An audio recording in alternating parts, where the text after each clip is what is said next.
Hi everyone, it's Raina. So this video is if you have your sun in Pisces and your moon in Gemini.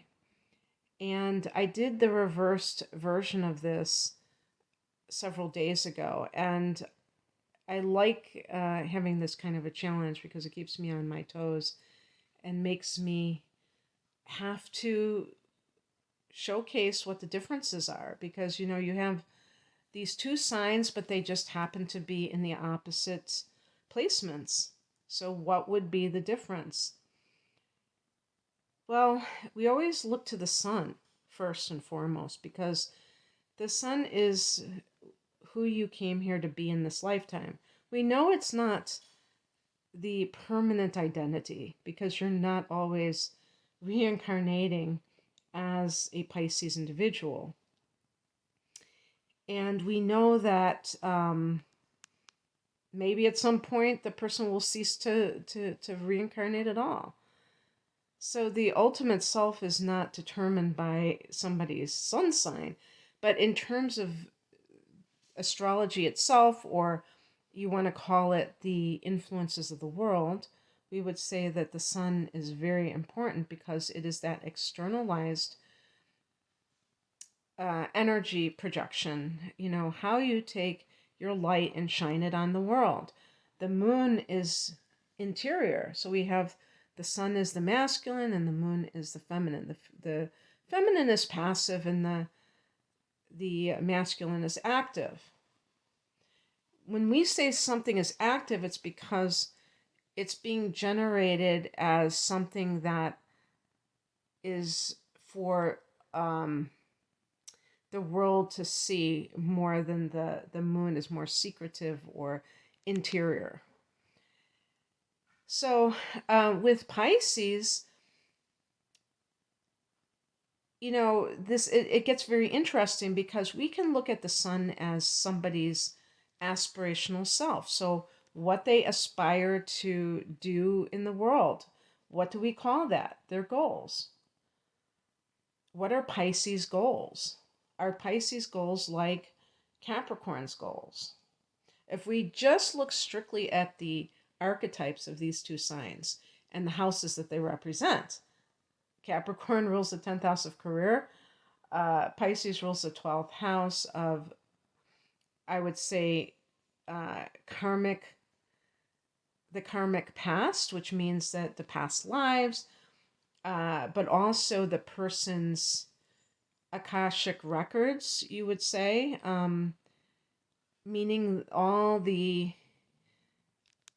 imprints on everything that soul has ever done in all lifetimes, and just spiritual dimensions in general, and spiritual experiences like meditation. This is the house of seclusion, the house of suffering, of hospitals and prisons.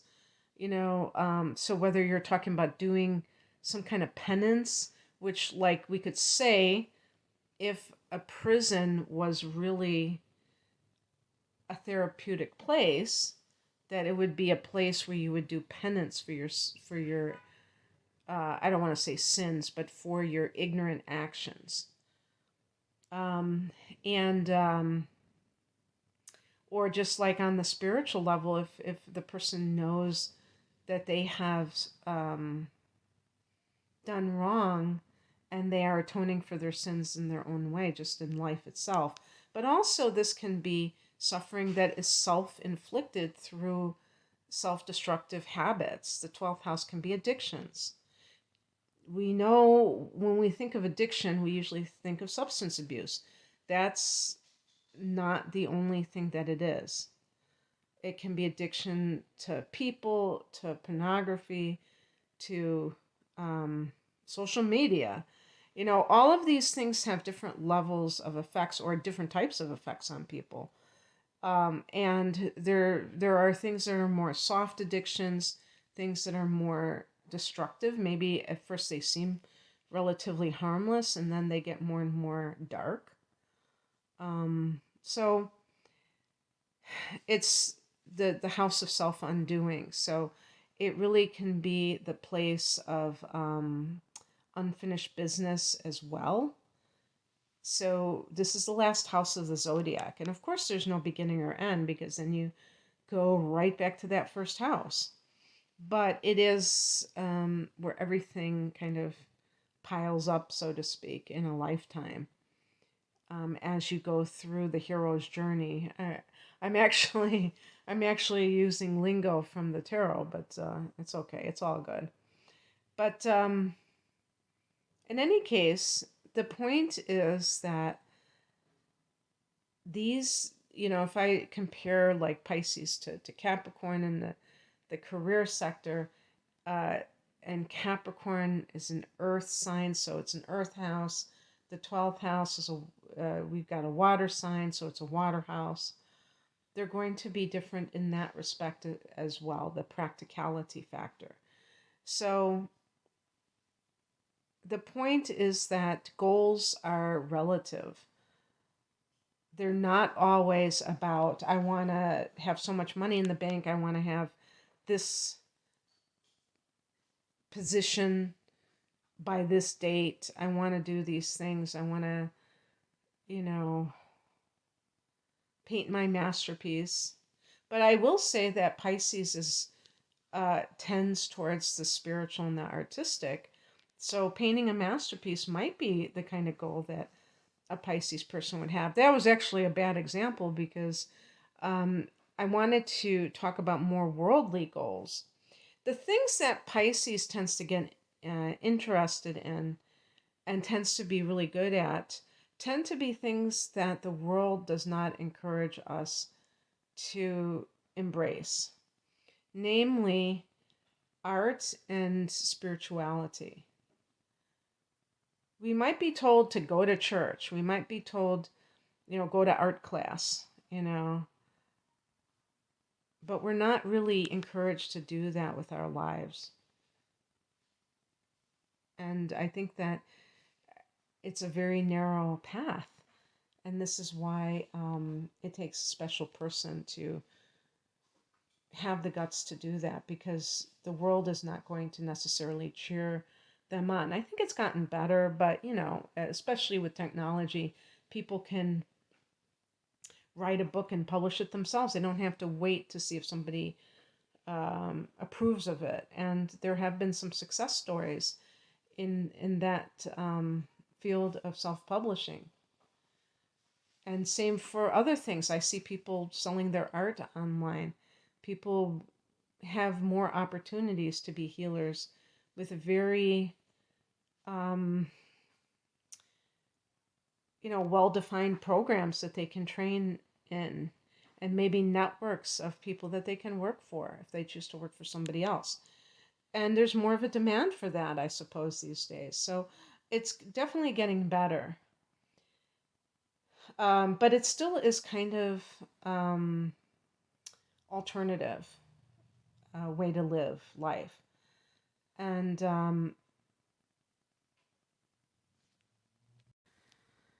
the other thing that can happen too is that some Pisces sun signs shy away from their spiritual gifts. And a lot of Pisces, I think Pisces is the most spiritual sign, just inherently. Everybody has that opportunity, but some people may have to cultivate it more than others. And Pisces, it might just come naturally for you to be clairaudient or clairvoyant, but it's not necessarily well received. People may think you're possessed, that you're hearing voices, so you're crazy, all these things. Or you might think that you're crazy too, and shy away from it. So the point is that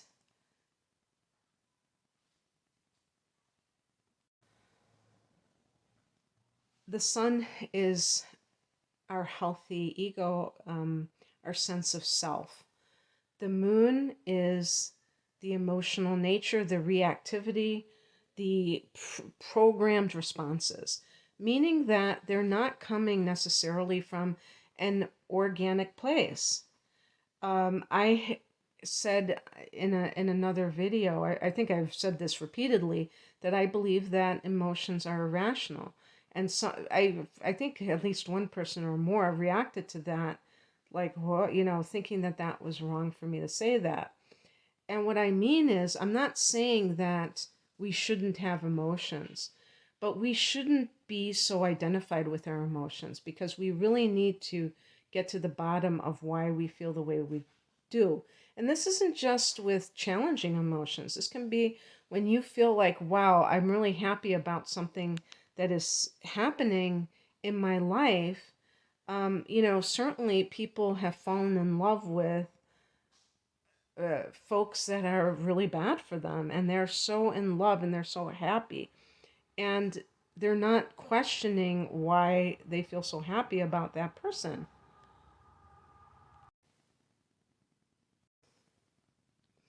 This combination is double mutable signs, and I would say that Pisces and Gemini are the two chameleons of the zodiac. So suffice it to say, it can be crazy making for other people to deal with you, because you might be uh, so changeable and so suggestible, based on who you spend time with, that you really go back and forth, and change your goals, change your emotional self. I would say even like opinions, even though you could say that that's more Mercury, I would say that emotional reactions to people, places, and things could definitely be connected to the opinions and the moon sign. So the point is that other people may see you as not having a core self, because the sun is that sense of self, and because Pisces is ruled by Neptune, it can have confusion as to who you can have confusion as to who you are, and or what you want to pursue. And other people can see that, and then they treat you like somebody who doesn't know who they are, because you don't know who you are. So it can really affect your life as other people view you. Now, with the moon in Gemini, this can, because Gemini is an air sign, the person may actually, as a sun in Pisces, be quite detached emotionally at times. I wouldn't say 100% of the time, because at the end of the day, you're a water sign, being a sun sign. And Pisces, I feel, is a very vulnerable sign.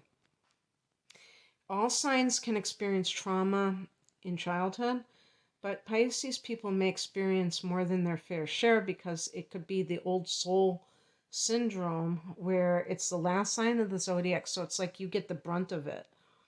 And the world will frame it as, oh, this person is this victim. And I would say that you are an old soul, and therefore, they have that saying, God doesn't give us more than we can handle, or whatever it is. Um, in a way, I think that's because people who are old souls, who have had many lifetimes, they've accumulated knowledge or wisdom. And so, and also their soul needs to be challenged in different ways. And I believe that we participate in this, in the kind of choices that we find ourselves in terms of our parents, in terms of our circumstances in life. I think that we do choose those things at a higher level. I don't know if I'm right about that, but that's what I believe. And therefore, all of it is positive in the sense that we asked for it. You know how sometimes when somebody feels like they're a victim of their parents and they say, I didn't ask to be born. Well, you probably did. And you probably did a lot more than ask to be born. You probably put in an order of exactly what you're looking for. And I mean, it incenses people to think that you're telling me that I would choose to be abused, that I would choose, these very abusive parents, well, maybe at a higher level, yes. That does not negate abuse. That does not let anybody else off the hook. But it's the thing that Pisces a lot of times can carry around is this feeling of learned helplessness from being victimized. And that can lead to replicating it in adulthood when there isn't that, threat anymore that they had when they were a child, but now they have taken over as the abuser of themselves. And that's where it gets really bad, because it's one thing to be abused by somebody else, but then when you start to join in, that's when it's really sad. So Pisces is known for self-destructive behaviors, and that would be because of that connection with the 12th house and what it represents. But also, again, because Pisces is a very spiritual sign, it's self-sacrificing. So people with prominent Pisces tend to think of others before themselves because they have such a strong empathic part of themselves. So your goal, or your challenge, Pisces, is to honor yourself as much as you tend to honor other people. It's not selfish, it's self-love, and you have to show yourself the same love, compassion, whatever you want to call it, they show other people. Because if you give your all to somebody and they take you down, in other words, they take you down their path of self-destruction, and you're not being what is it called, you're not engaging in self-preservation, you're going to go down that road. With the moon in Gemini, you may sometimes be out of touch with your feelings. Again, I think that with trauma and this combination, it can be easy to, kind of emotionally bypass or psychologically bypass, and kind of be very analytical about your emotions, but not necessarily feel them. And that's not a horrible thing sometimes, because it can be a great coping mechanism when somebody is going through extreme negative circumstances. It's a lot better than being destroyed emotionally by other people. So having that distance from your emotions can be a saving grace. But what happens is we take these coping mechanisms into adulthood, and they no longer serve us. So they no longer have the same purpose in our life. And we have to acknowledge that and see that it's time to find new ways to cope with things. And, hopefully when you get to be an adult, you don't have to experience the same ordeals that you did when you were kind of helpless because you were a child. So, and actually, I shouldn't say kind of hopeless. I really should say totally hopeless. But of course, there are circumstances where children or young people do things like run away or, um, talk to an adult about if they're having abuse, and then they get rescued from that environment. So I know it's not 100% helpless, but you know what I mean. So, in terms of like relationships, you may have trust issues just being a Pisces, but with the moon in Gemini, you may have a kind of a fickle heart where you tend to like variety. Maybe Gemini is the sign of the twins. All the mutable signs are double signs. So they can have that kind of dual nature. And Pisces, the fish swimming in opposite directions, not knowing exactly what they want, or maybe wanting two totally different things. And that could be like people. Uh, the moon in Gemini can be the person who has feelings for more than one person. And, there is such a thing called bigamy. And I always think that is kind of odd, especially nowadays. We don't need bigamy because we have polyamory. But if you're ethically polyamorous, then you're going to be above board about it. But that brings me to my next point, is that this combination isn't necessarily that truthful if there are other things to support it. Because Pisces, you may have Mercury in Pisces, and Neptune being the ruler means that fantasy and reality can get mixed up. And in a sense, you could say that person isn't a liar because they might believe their own lies. You've probably heard that, you've probably heard that saying, he or she believes their own lies. And the reason that happens is because the person probably comes from a background where they were lied to quite a bit. So they stop trusting their own judgment. Like if your parent has an addiction and they lied to you, or the other parent is lying to you about the parent being passed out in front of the television at high noon, and you're like, but wait a second, there's a bottle of whiskey right there.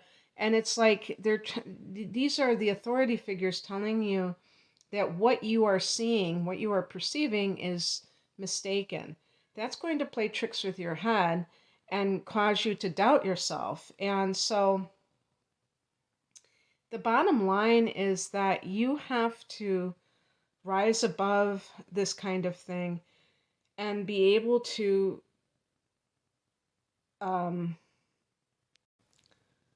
learn how to discern the truth from other people, but also not lie to yourself. So it's not always about lying to other people, but you might be in constant denial over what is really happening in your life. Again, that's a defense mechanism too. I wouldn't just say it's a character flaw or defect where the person is just naturally dishonest. I think that there's more to the story a lot of times. If the person isn't trying to protect themselves from other people's anger by lying, they might be trying to protect themselves from upset by being in denial over the situation that they're in. But it doesn't serve you to be in that position. So it's extremely important to practice good judgment when you get involved with someone, so that you are with somebody that you can tell the truth to without fearing it. Because that's one of the reasons why people sometimes lie, is because they're afraid of the reaction of the other person. Especially a very controlling, obsessive type of person. But also telling the truth. Are you attracted to somebody? If you're not attracted to them, and if you're cheating on someone, that is, you may lie to protect that person's feelings, but you're really not protecting their feelings. You're being deceptive to them. That's not respectful to the other person. So sometimes people lie to, out of a twisted sense of kindness. This combination is fantastic for somebody who is in the theater, because you're going to be an amazing mimic. And I think both of these signs are able to imitate other people. It's also great for people who do creative work. And with Gemini, it can even be like jingles for commercials or something, because Gemini has a clever type of way of kind of encapsulating things So if it's in advertising, really being able to come up with a line that grabs people. Gemini is associated with writing, but also, just ideas in general. And Pisces, being a water sign, it has that ability to understand the human psyche. And that combination is great for anything involving creative pursuits, but also, like I said, like advertising, marketing, where, you can grab people in an emotional way, but that can help to make sales. Is this combination a practical combination? I would say no, although you can be somebody who is intelligent. I would say that it's kind of the best of both worlds. It can be somebody who's intellectual as well as intuitive. And who knows, maybe it's even more leaning towards the intellectual because the moon is more of the influence of the intuitive, and that's the one that is in Gemini. I think being a therapist can be very helpful, or any kind of healing arts, especially if it involves being able to convey to people how their emotions affect them physically, because this combination would be good for that kind of thing. So the body, mind, and spirit. And I'm trying to think of, well, what I was going to say before is, like, in terms of spiritual practices, you might be very attracted to Buddhism, because I think a lot of air signs are attracted to Buddhism in general, because there is a real emphasis on the way the mind works. And because this is in the moon position, I think that can be very intriguing for you, because you love this idea of intellectualizing your emotions and seeing them, how they're triggered by concepts.